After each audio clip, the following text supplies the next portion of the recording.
atin, pag nag-i-global tayo, this is business. Marami sa atin, nung pumasok dito, hindi po natin linya. Sino dito yung, huwag kayo mahiya, na nung pumasok kayo sa global, linya nyo ang networking? Linya. Merong isa, siguro may galing na kayo sa ibang networking boss, kaya bukod kay sir. Sino pa? Yung pag pumasok siya, 2, 3, siguro dito 4, siguro more or less mga nasa 80 tayo.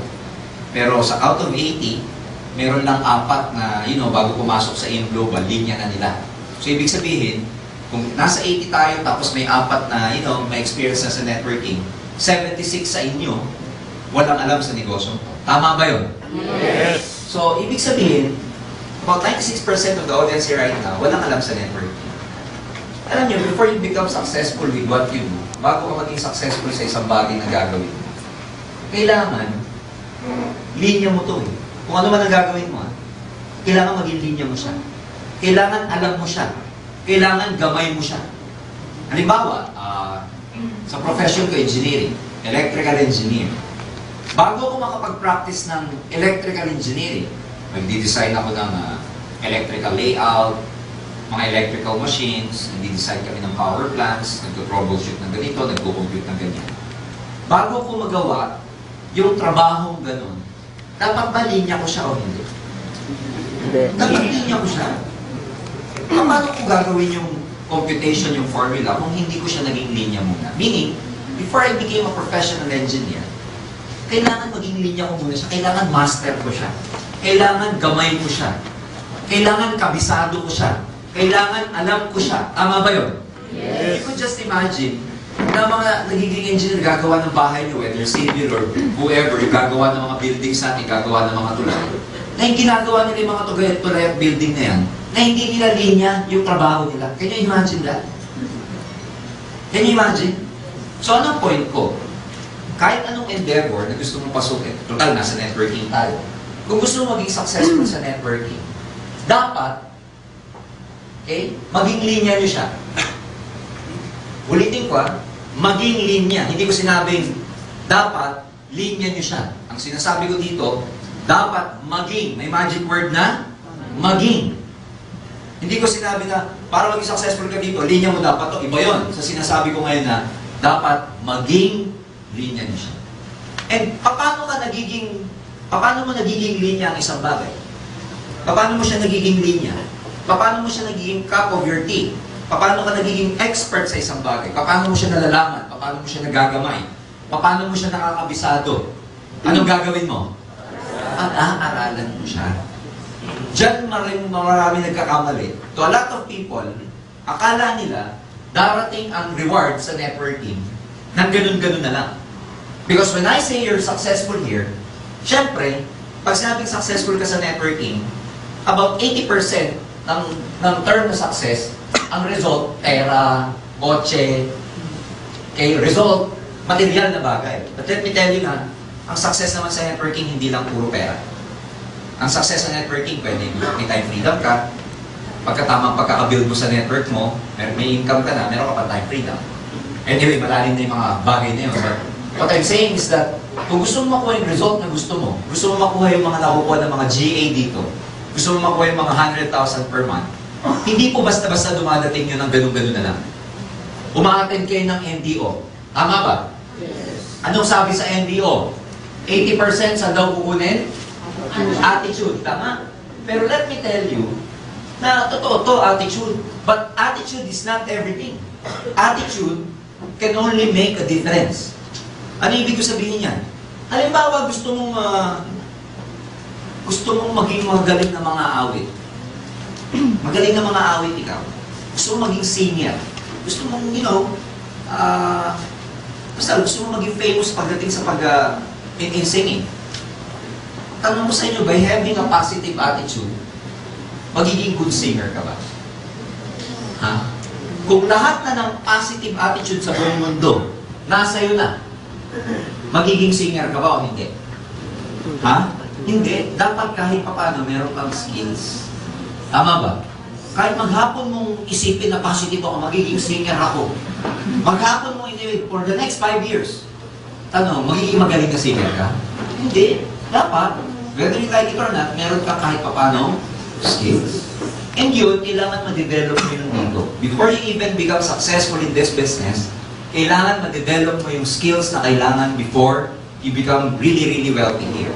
The good thing about that, maganda naman dito kasi, katulad na sinabi ko, hindi ibig sabihin linya mo siya pag pinasok. Magiging linya mo siya kasi available naman lahat ng information. Ang kailangan mo lang, katulad ng sinasabi namin sa NBO, magkaroon ka ng good learning attitude. Ang purpose ng pagkakaroon ng good learning attitude, hindi para matuto ka lang. Ang i-goal nyo dito, huwag yung matuto ka lang. Ang i-goal mo dito, alam nyo kung ano, maging magaling ka na network marketer. Kasi alam mo, may kasabihan na winners are experts. Ibig sabihin, ang mga karamihan ng mga nananalo, karamihan ng mga nagtatagumpay, yung mga expert lang. And totoo yan. Yung mga nagtagumpay ng distributor dito, ladies and gentlemen, they are experts. Paano sila naging experts sa ginawa nila? Simple lang, pinag-aralan, in-apply, until such time na maging master sila ng ginagawa nila. So dito, it's very important na ngayon pa lang, i-mindset ko na kayo, ibigan, dapat dito meron kayong tamang foundation. Dapat, you have to improve your craftsmanship. Marami kayong kailangan pag-aralan dito. Ang very simple na pag-aaralan dito, si Bemboy. Ayan, okay. So, di ba, yun yung mga basic na kailangan pag-aralan. Sa tingnan niyo. Dito sa negosyo, ito very simple, ito ituturo ko na kailangan yung pag-aralan. Alam niyo ba sa business na to, dapat matuto kayo mag-explain ng OPP. Alam niyo ba yun? Yes. Alam niyo ba yun? Yes. Kasi sa mga hindi nakakaalam, sinasabi ko na sa inyo ngayon, dapat matuto kayo mag-isa na i-explain yung bilog-bilog na in-explain ng speaker. Not necessarily na mag-speak ka. What I'm saying is kaya mo dapat i-explain yun sa mga prospect mo, kahit sa papel lang. Kasi, totoo po yung sinasabi namin na sa una, ang trabaho mo magdala lang. Pero remember the term, sa una lang yun. Hindi pwede magiging GA ka na wala kang ibang gawin kundi magdala. Ha? Di expect na magiging GA ka na wala kang ginagawa kundi magdala? Hindi po.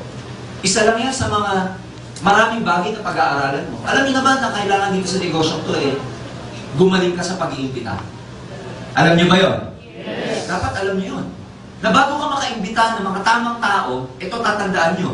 Dapat maging magaling ka muna. Hindi lalabas sa mga tamang tao pag palpak lagi lumalabas sa bibig mo.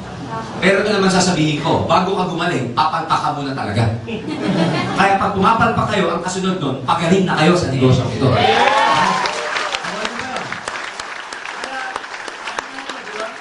It's okay to make mistakes. It's okay. Yung magkamali ka, wala pong problema dyan.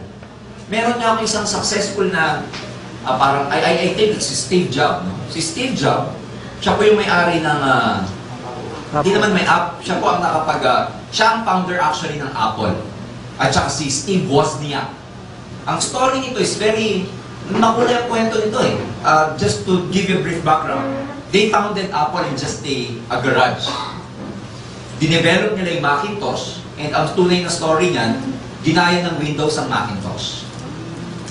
Nung lumalaki na yung Apple computers and etc., yung mga board of directors nila, investors, kasi wala namang pera sila ng Apple, Steve Jobs yung una, they are, hindi nagtapos ng college, first year college pa lang, nag-drop out na to put up a business, hardware, ang kanilang negosyo. So, nung lumalaki na yung negosyo nila, marami na silang naging investor. Sa isang korporasyon, ang nagdidictate, merong tinatawag na board of directors. So, nagkaroon ng mga board of directors kasi nga, itong mga board of directors ang nag-invest sa Apple computers. And guess what? Nagkaroon ng presidente yung Apple computers na, voted upon by the board of directors. And it turned out to be na yung presidente, guess what? Siyempre, iba-iba na ang thinking, etc.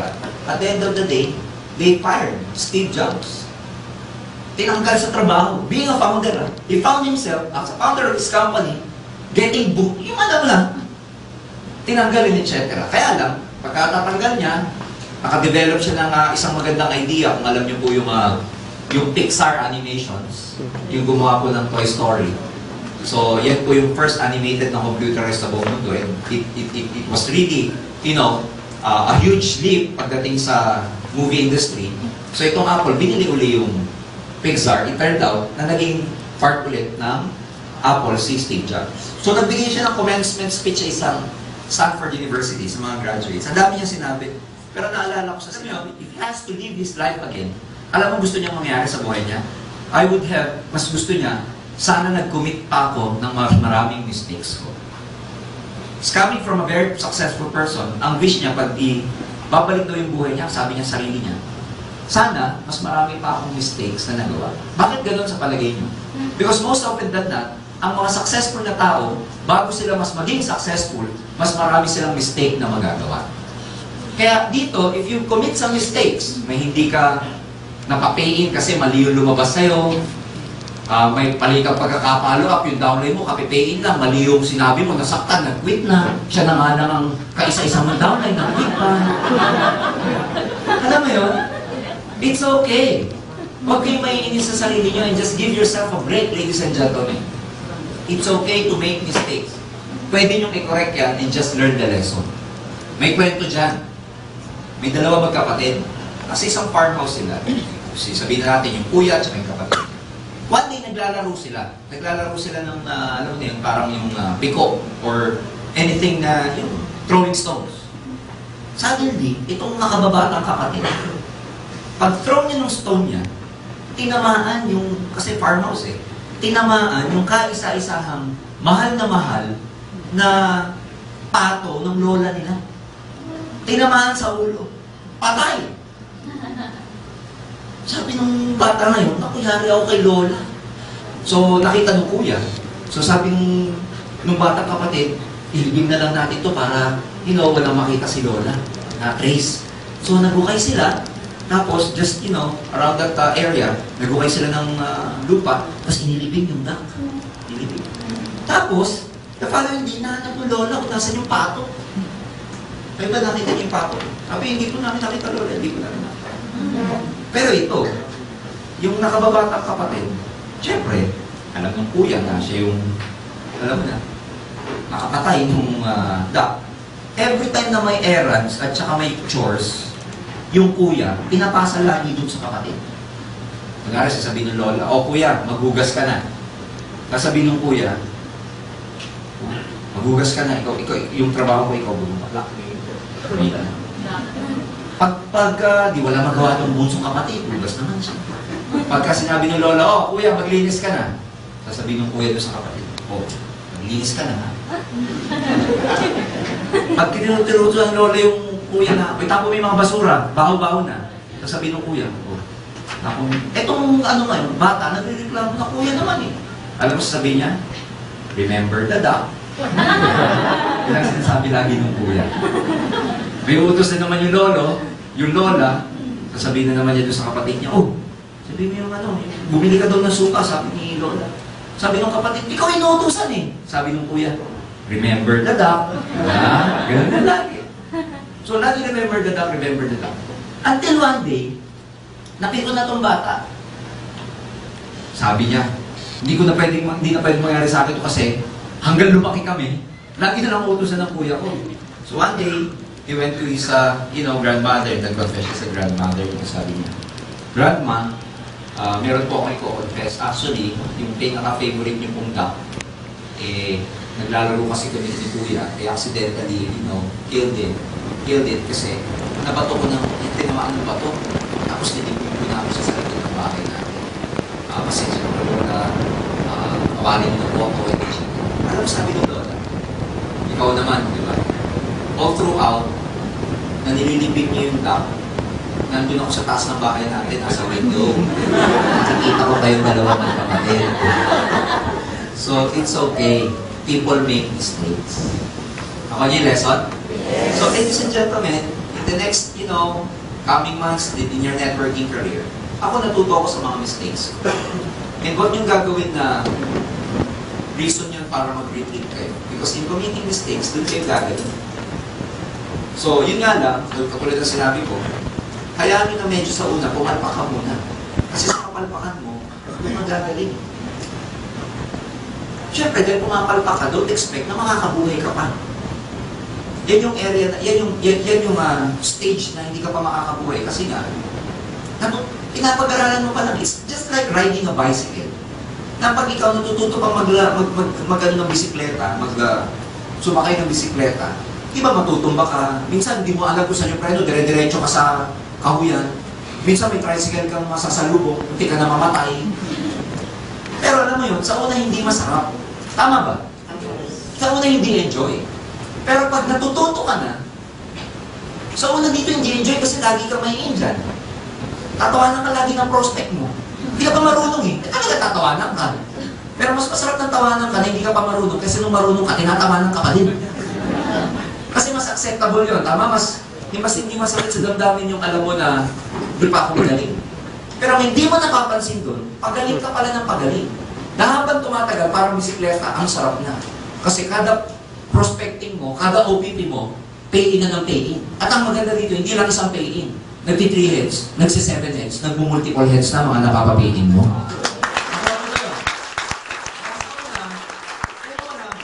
Kasi ganun talaga eh. It's part of it. Bakit ko sinasabi sa inyo to? So that you'll never be frustrated during your first few days, first few weeks here, na hindi pa kayo kumikita, na medyo may mga hindi pa naniniwala sa inyo. Ang mistake ng maraming tao, hindi nila alam yung tinatawag na learning curve. May learning curve eh. That your batting average improves as time goes by. Na gumagaling ka as time goes by. So bakit importante yun? Kasi pagka ikaw, pinag-aaralan mo, in-enhance mo yung skills mo, uma-attend ka na ganito. Remember yung magic word na sinabi ko kanina, intern na, dapat may learning day talaga kayo, lalo na kung nagsisimula kayo. Huwag kayo magmadali na puro ang gusto nyo, pay-in, recruit, etc. Ang unahin ninyo, pagalingin yung sarili ninyo. Every time I do my OPP, lagi ko sinasabi ko, maraming pagkakaiba ang mayaman sa mahirap. Pero one thing that separates the poor people from the rich people is their mindset. Ang poor people's thinking, gusto ko agad kumita. Pero ang rich people's thinking, gusto muna niyang gumaling siya. So between that, huwag niyo unahin yung pera. Darating yun pag magaling ka na. Pero pag inunan niyo kasi yung pera na hindi ka magaling, temporary lang ang kikitain mo. Eh hindi naman mangyayari yung dito, kaya tayo nag-aim global, temporary lang eh. Nag-aim global tayo kasi alam natin, dito na natin makukuha mga pangarap natin.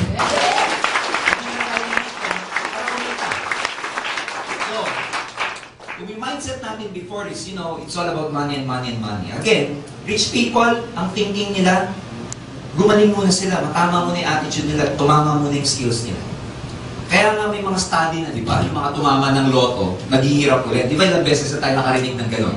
Ilang beses na tayo nakarinig ng isang tao, mayaman, mahirap, nung pinanganak, pero walang ibang mapapagmanahan yung mayamang mga lola at lola sa kanya napunta, na anong ginawa lang ng bata? Ano lang ginawa nung yung nakapagmana? Ginastos, nilustay, wala din. Kasi nga hindi nila na-develop yung skills nila. Again, ang rich people, alam mo, dinidevelop muna nila yung brain nila. They get as many information as they can kasi ang alam nila, dapat bago unahin ang sikmura, inuuna muna ang utak. So, wag natin unahin ito. Di ba sa seminar, lagi ko sinasabi, ang poor people thinking, when they attend the seminar, ito na mga poor people. Pag umaten na seminar na Network 8, dalawa lang iniisip nila. Number 1, ano ba libre dyan? Number 2, may pagkain ba dyan? Tama ba? Pero ang rich people mindset, hindi ganun. Rich people's mindset, pag umupo ng seminar yan, ano matututunan ko dyan? Number 2, kung kikita dyan, anong gagawin ko para kitain yan? So ano yung inuulan ng mga rich people? Yung utak versus yung tiyan. Brain mo na bago ito. In other words, when you're doing this business, because yayaman kayo dito eh. I can attest to that because I'm a person who has been around for the last 14 years here in this industry. A lot of you will be very, very wealthy here in this business one day, believe me. Marami sa inyong yayaman dito. Yes. Kaya lang, dapat, tama yung simula mo. Tama yung simula. Ulitin ko pagalingin niyo muna yung sarili niyo. Huwag mo na yung kita. Okay yung kumita, temporarily. Pero madali na yung kitaan pag tama po ang foundation ninyo. So get as many information as you can. Attend kayo ng maraming training. Ang maganda dito, yung information, hindi nyo lang makukuha yan dito sa AIM Global. Marami na pong write-ups ngayon about networking. Mag-google lang kayo about networking. Ang dami nyo mababasa.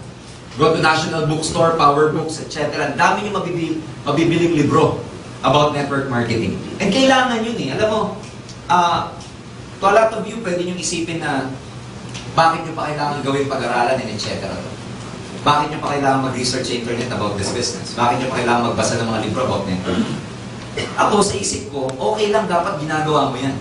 Kasi, dapat mong gawin yan dahil hindi naman thousands ang kikitain mo dito eh. Ang kikitain mo dito. Kaya dapat, yung papasukin mo, alam na alam mo siya. So maraming information kayo makukuha. Bukod sa mga trainings na ganito, uulitin ko, dapat may learning day kayo dito. Mag-isa ka lang ngayon kasi ikaw pa lang eh, wala ka masyadong recruit. Pero itong tinuturo ko sa inyo, this is a matter of, building a group with the right culture. Kasi pagka ikaw, marami kang information, nako-convert yan o nagiging knowledge mo yan eh. Nagiging kaalaman yan. Pag nagiging kaalaman ng isang bagay, of course, ano ba nagagawa pagka may knowledge ka? Okay? Unang-unang ginagawa nito, tumataas yung confidence level mo. And in this business, importante po yung mataas yung level ng confidence nyo eh. Bakit? Ito lang ang meron ka kasi wala ka pang resulta. Tama ba? Wala ka pa may pakitang cheque, wala ka pa may pakitang kotse. Pero paano ka makakapagpaniwala ng kapwa-tao mo? Paano mo sila makukuha? Kasi ramdam nila yung confidence mo sa negosyong ito. Eh magiging confident ka lang sa isang bagay pag alam mo siya. Nasubukan nyo na bang mag-exam na alam mong aral na aral ka? Pero nasubukan nyo na yun? Eh ba't di pumapasok ka ng eskwela, talagang yabang mo kasi alam mo aral na aral ka. Pero nasubukan nyo na rin bang pumasok ka examination, di ka nag-aral? Di ba? Pagpasok mo sa room, ano yung mo hinahanap? Saan nakupo yung mga nag-aral dito? Tama ba? Wala kang confidence eh. Tama ba? Pagpasok ka lang ng professor, napapapikit ka na. Wala pang ginagawa, napapapikit ka na. Pero yung mga nag-aral, di ba klase? Taas no, yabang. Tama ba? Ganun din dito. Mayabang ka mag-networking pag mataas ang kaalaman mo sa negosyong ito. Pero pagka hindi masyadong mataas ang nalalaman mo, bagsak ang tuka mo dito. So patasin nyo itong knowledge kasi itong confidence level nyo, tumataas siya. Sipin mo, pag magaling kang mag-basketball, malakas ba loob mo makipagpustahan? Yes. Pag magaling kang mag-billiard. Di ba? Pag sinabi ko, saan tayo? Sige. Pero pag alam mo hindi ka magaling, tapos sinabi ko, saan tayo? Ikaw na lang. Nakuha niyo ibig ko sabihin. So, ano ba? Pag mataas na, itong knowledge mo, yung belief level mo, mataas din. Guess what? It's importante itong belief na ito. Kasi itong structure ng belief mo, that will make who you are. Ibig sabihin, itong gagawa sa'yo, itong belief level na itong gagawa sa'yo. Ibig sabihin, pag mataas ang belief mo, hindi lang sa aim. It's a whole facet. Maraming buhayan. Pag ikaw, pinag-aralan mo mabuti, network marketing, confidence mo tataas. Yung belief mo sa industriya tataas. Na kahit marinig mo sa ibang tao na pyramid ko, dahil well-trained ka, dahil alam mo kung ano yung facts, hindi hearsay. Kasi there are a lot of things pwede yung separate yung hearsay versus facts. Pag nag-aaral ka, nag-research ka, nagbabasa ka ng libro, ano nakukuha niyo? Hearsay o facts? Facts. Pagka nakukuha yung facts, yung belief level mo, tumataas. Eh pag sinabihan ka ng mga pyramid nga, hindi ka matinag. Iba'y kalalaman mo. Hindi hearsay. Pag sinabi, mga networking, 5 years lang yan, nagsasara. Eh, ikaw ngayon, hindi ka masyadong nag-research, hindi ka masyadong nakikipag one-on-one session sa upline. Guess what? Uplines nyo, alam nyo, pag sinabi ng upline nyo sa coffee tayo, makipagkape kayo sa upline nyo. Kahit napakawala tayo nyo, mga alas 2 na madaling araw ng kwentuhan na. You know why? Diyan ako na-develop ng upline ko. Yung upline ko before, one good thing about him, pag pauwi na kami, ay, coffee na tayo. Coffee na kami, sa doon na, everything under the sun about networking is kwentuhan na. So, dami na lalamang information. Ako yung ibig sabihin. Kaya pag may mga session kayo with your upline, kung hindi ba madali kumuha, ang full people thinking, ang gusto nila, magpahinga na agad. Ang mindset ng mga payamang mga tao, ayaw magpahinga. Gusto muna nilang matuto kasi alam nila, yayaman sila. Kaya dito, ang full people thinking, gusto, ayaw mapagod, ayaw sa sakit ng katawan, ayaw sa kuya. Papalitan niyo po yan. Pag nag-game global kayo, ang lagi niyong iisipin, every time na may decision kayo gagawin, ito bang decision kung to pang poor people's thinking o pang rich people's thinking? Kasi you have a choice Kayo mamimili niyan pero kung gusto mo maging mayaman, kung gusto mo maging wealthy, sabi nga nila, do not become, wag mo hintayin na maging ikaw yung taong gusto mo. Trabahuin mo yung taong gusto mong maging. You get what I mean? Kung gusto mo maging mayaman, huwag mo nang hintayin maging mayaman ka bago magbago yung ugali mo. Dapat unahin mo munang bago yung ugali mo bago ka maging mayaman. So So every time na meron yung decision na gagawin, especially in this industry, lagi yung tatanungin sa sarili nyo, is this, ano ba ito? Pang rich people's mindset ba ito? Pang poor people's mindset? So pag kayo may mga sessions kayo with your uplines, you need to drink coffee with him, you know, hindi kayo madaling araw na. Okay lang yun. Ang gusto mga yumaman, ayaw umuwi. Yung mga gustong manatiling mahirap, gusto nang umuwi. Bakit? Kasi ang nasa bahay, ang tawag sa bahay, comfort zone ng bahay. Hindi ba yung mga mayayaman, di ba sabi nga nila, you've been very successful, get out from your comfort zone. Eh pag galing ka nasa comfort zone mo, hindi ka yayaman talaga. Kaya Panginoon na nag-network ako, galit kami sa gabi. Alam niyo ba't galit sa gabi? Wala kang makitulog sa gabi. Wala kang makausap sa gabi. Tulog ang mga prospect. Kaya as much as possible, ayaw namin sa gabi. Ganun kami kung nag-network kami. Ayoko sa gabi. Gusto ko laging araw. Kasi sa araw ka lang may marinig. Sa gabi, tulog din yung mga recruit mo. Kaya ayaw namin sa gabi. Kaya huwag kayo magtaka. Bakit kami iwanan sa negosyo ko? Kasi nga, hindi pa kami mayaman. Hindi pa malaki network namin. Pero takbo ng utak namin. Ang mayaman na. So maging mayaman, ang utak mo dapat, ang takbo niyan, pang mayaman kahit hindi ka na mayaman. Kasi susunod ang katawan mo sa isip mo. The best definition of attitude I've ever read is, ang attitude daw is an inner feeling na outward ang behavior. Ulitin ko ang attitude is an inward feeling na nakakita yan, ang behavior nakikita outward. So kung ano yung attitude mo sa loob, susunod yung action mo. Ikaw mabuti ko. Pag masaya nararamdaman mo sa loob, umiiyak ka ba sa panlabas? Ha? Baliw ka pag gano'n. Pag malungkot ka sa loob, tawa ka ba ng tawa panlabas? Hindi. Temporary lang. Pwede ka matawa pero sa loob mo talagang di ba? So, gano'n ang attitude. Yung dapat, tama yung nasa loob mo. Eh, yung mga nasa loob mo yan, ang tawag dyan ng confidence. Itong belief. Pag may 100% belief ka sa ginagawa mo, tandaan mo sasabihin ko, kahit anong mangyari, hindi ka mag-quit sa Alliance in Motion Group. Kahit anong mangyari. Ang mataas ang confidence level mo, pag yung belief level mo dito mataas, aniwala ka sa akin. Kung alam mo kung ano yung mga bagay na naghihintay sa dito, tawag namin dyan. If you know what's in store for you, kung alam mo yung mga bagay na naghihintay sa'yo kahit nagsisimula ka pa lang, hindi ka mawawala dito. Kasi pagka ikaw, mataas ng belief mo, parang nagtatrabaho na alam mo papunta ka talaga dito. Alam mo yun, di ba sarap magtrabaho kung alam mo kung saan ka papunta? Parang ganito yan. Kung alam mo sasali ka sa karera ng sasakyan, car racing, at alam mo yung sasakyan mo, talagang kondisyon, maganda makina, talagang, alam mo yun, maganda talaga yung parts, etc. Confident ka ba na sumali sa car racing? Pero pag yung sasakyan mo, alam mo, kaarag-garag.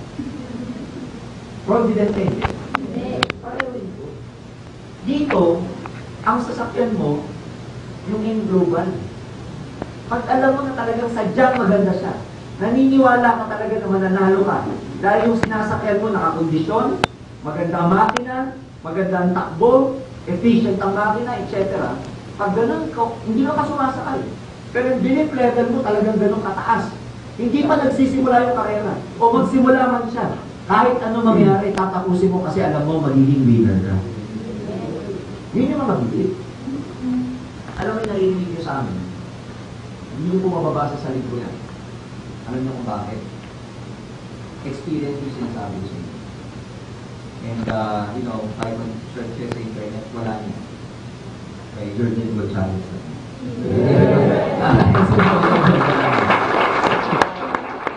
Kailan tumataas sa inyo? Kaya, pag ito 100%, ang belief mo sa industry, sa kumpanya, sa produkto, discuss sa ano to, NTO to, pinalalalim ko lang. Lalo na sa sarili mo. Kasi, tulad nga na sinabi ko, pag tumataas to, grabe yung ano mo grabe yung confidence level mo tumataas, may belief mo, na alam mo kung ano yung naghihintay sa'yo. Kahit pagbalik-balik ka rin man, alam mo kung ano yung naghihintay sa'yo. Alam mo, you know what are those waiting for you at the end of the tunnel. Ano pa? Siyempre dito, pag tumataas yung confidence, yung belief mo susunod dyan, lalo ka magkukumit eh. Lalo tumataas yung commitment mo. Lalo kang nagiging hardworking. Pag sinabing commitment kasi, yun yung tipong, alam mo na, umulan, umaraw, magiging global ka. Yun yung tipong lumilindol na, magiging global ka pa din. Tawag to commitment. Yun yung tipong, you know, when the chips are down, when your expectations are not happening, nandito ka pa din. Ang tawag doon commitment. Kahit nahihirapan ka, nandito ka pa din. Ginagawa mo pa rin siya. Kahit na walang naniniwala, hindi ka pa kumikita, ginagawa mo pa rin siya. Ang tawag doon commitment. And maraming panahon, maraming pagkakataon, the universe will test you kung deserve mo na maging successful. Tandaan niyo po yan. Meron tinatawag na ano eh. I forgot the term, pero pag ikaw, may goal kang gustong kunin, ang dami mo ng test bago mo makuha yung goal mo. Because the universe will test you if you really deserve to become successful. Di ba kayo nagkakaroon sa mga nagda-diet? Hindi ba yung nagda-diet? Kasi, ano ba yung nagda-diet? Ano ba? Ano ba mag-diet mo kaya? Di ba normally mga nagda-diet? Kung kailan sila nag-decide na mag-diet? Saan naman puso-pusuhan daan? Kaya naman ang sarap lagi ng grupo. Tama ba? Napapansin niyo ba yun? Kung kailan naman siya nag-decide, nag-commit talaga, na magkakayat na talaga ako, malapit na summer, ilang buwan na lang, mauuso na naman mga tao sa bora. Magtitigaw mo yung sarili mo sa salamin, lintik ang mga bibili mo. Magkakayat na ako talaga, para makapag-baking suit ako. Kung kailan ka naman nag-decide, saan matatawag yung kaibigan mo, Mars, ha? 7th birthday ng inaanak mo. Huwag ka mawawala dun. Pagdating mo sa 7th birthday, hindi ka mga handa, talagang yung mga weakness mo na, kaya tinatawag ko, yung pagkain ko lang na lang, tapos ang nasa isip mo, kanina lang, kakaisip mo na malapit na summer, nung nakita mo yung pagkain, may panahon pa naman, matagal pa summer. Tama ba? Ano niyo ba yun? Na-experience ba na niyo ba yun? Kung kailan ka naman yung tipo, halimbawa, sa trabaho, namemohan ka kasi tardiness, lagi kang late. Kung kailan mo naman gustong-gusto i-prove yung sarili mo, huwag ka malili. Lahat ng klase ng aksidente sa daan, na nangyayari, malate ka lang. Naisip niyo ba yun? Ay, mga ganun, ano? O ano pa? Kung kailan mo naman, kailan ka nag-decide na magtitipid na ako kasi laging nawawala sweldo ka, laging ubos. Kakainom, lakwatsa, kakasine, kakashopping, kaka-credit card. Hindi ko na gagawin yan. Gusto ko na mag-ipon. And I commit. Kung kailan ka nag-commit, saka naman ang daming temptation na may save dito.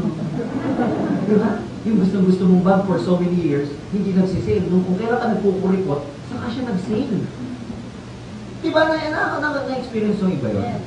Kasi ulitin ko, the moment you commit, the universe will test you. Iti-test ka niya ng gusto.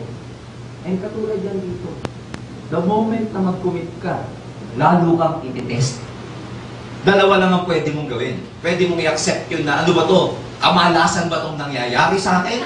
O sadya lamang na sinusubukan ako para maging successful talaga ako sa Aim Global? Alam nyo, swerte nyo nga. Kasi naririnig nyo na sa amin itong mga training na to bago nyo matutunan. Kami, bago namin matutunan to, pinagdaanan muna namin kaya namin siya natutunan. At least ikaw, pag nangyari sa iyan, marirecall mo. Noong March 22, sinabi yan sa ASAP training. Kaya pag na-experience mo siya, tatawa-tawa ka na lang. Oh, universe, ha? Tinetest mo lang ako. Tama ba? Universe, ha? Ganun ka pa. Ay, nung panahon namin, hindi. Pag na-experience namin to, nade-depress kami. Kaya lang namin na-learn yung lesson kasi nga, nalagpasan na namin siya. Kaya ibig ko sabihin, so the more nag-commit kayo dito, may mga kwento pa nga dito na kung kailan siya part-time, saka, ang dami niyang nagagawang activity, ang dami niyang, napapapay-in, tas ang check-in. Kung kailan siya nag-commit na mag-full-time, saka walang naniwala sa kanya. Kabaliktaran. And magtatanong sa amin, April, ba't gano'n? Well, nature has its way. May paraan ng nature kung paano ka talaga niya i-test, to really test your resolve, kung gaano ka talaga ka-committed sa ginagawa mo. And so, what I'm saying is that, dito sa Module 1, Part 1, dito, dapat tama na agad ang foundation ninyo. Dapat whatever tests you will be encountering in the next, coming months, as far as your career is concerned in this business. Accept it, learn from your mistakes. Wala namang perfect eh. Lalo na pagka naniniwala kayo na yung ginagawa mo worthwhile, ibig sabihin sulit. At the end of the day, mga kaibigan, wala namang may akinabang kundi ikaw din. And ako, coming from my experiences, na lang sasabihin ko sa inyo, lahat na lalabas na pawis dyan, lahat ng luha na lalabas dyan, dahil sa mga, discouragements and everything. Lahat ng luha, lahat ng sipon na lalabas dyan. Kasi mapapansin mo, habang lumuluha ka, sinisipon ka rin, di ba? Lahat ng pawis, luha, sipon, bayad lahat yan pag naging global ambassador ka sa Alliance.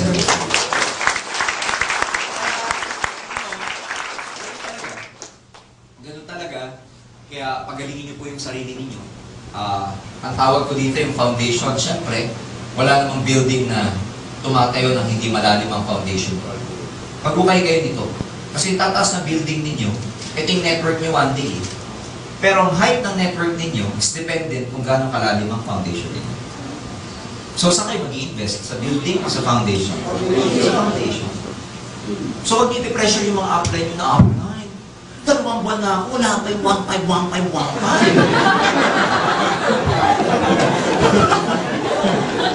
Walang ganyunan. Ganun talaga sa una. You never know. It's not the fault of your upline. It's not the fault of the industry. It's not the fault of the company. Our position is getting better every day. Believe me, as your business development officer, isa lang ang sasabihin ko. AIM Global is getting better and better and better every day. Our position is getting better. Siguro, naisip niyo naman yung text last night, no? For the Asia Pacific region, yung tinatawag na Consumer's Choice Award for the most outstanding MLM and direct sales company for the year 2010. Walang iba po. Yours truly, Alliance in Motion Global. Another award in terms of our products, yung C24/7. Ganun din. Sa Asia Pacific region as cited by the Consumer's Choice Award. Yung C24/7 is the most outstanding natural food supplement. So, ayan, nasa dyaryo pa. Di talaga naman hindi na pa talaga. So, mga kaibigan, nasa momentum yung kumpanya. Mamaya magkukwento ako ng mga bagay tungkol sa networking and you will feel very fortunate na nasa network marketing industry na kayo ngayon. So, ito ang palalawinin natin, yung foundation. And, kaya ako ito sinasabi sa inyo kasi yung networking can be your career. It can be your career. Look at me, look at other people here in this business. Look at the other icons in this industry. Naging career namin siya eh. Hindi siya yung type na naging pantawid. Hindi siya ganoon. Hindi siya naging pang-survive for a lot of us. Ginawa namin siyang career. When you go to my house, you will see a lot of books in my house because of network marketing. I know a lot of networkers na may sarili pa silang secretary to follow up their prospects and customers. Meron akong isang alam na networker from Germany, the name of Rolf K. One of the top distributors in the whole world in terms of network marketing. Ginawa niya may sarili siyang building. Pinatayo yung sarili niyang building. Tapos, lahat ng grupo niya, yung mga managers niya, may kanya-kanyang cubicle sila sa buildings na yun. Tapos, pag pumasok ka dun sa building nila, merong customer service na mag-aasikaso ng lahat ng distributors. Na siya mismo, may sarili siyang office, may secretary siya. Networker, ha? And it can happen here, ladies and gentlemen. Pwede nyo siyang gawing career. Pwede kayo pumasok dito na kung gusto nyo, naka-necktie, naka-coat, bahala kayo, pwede nyo itong maging career. Kung gusto nyo pumasok dito na daig pa, mga uniforme ng mga nasa airline at bangko, pwede nyo gawin.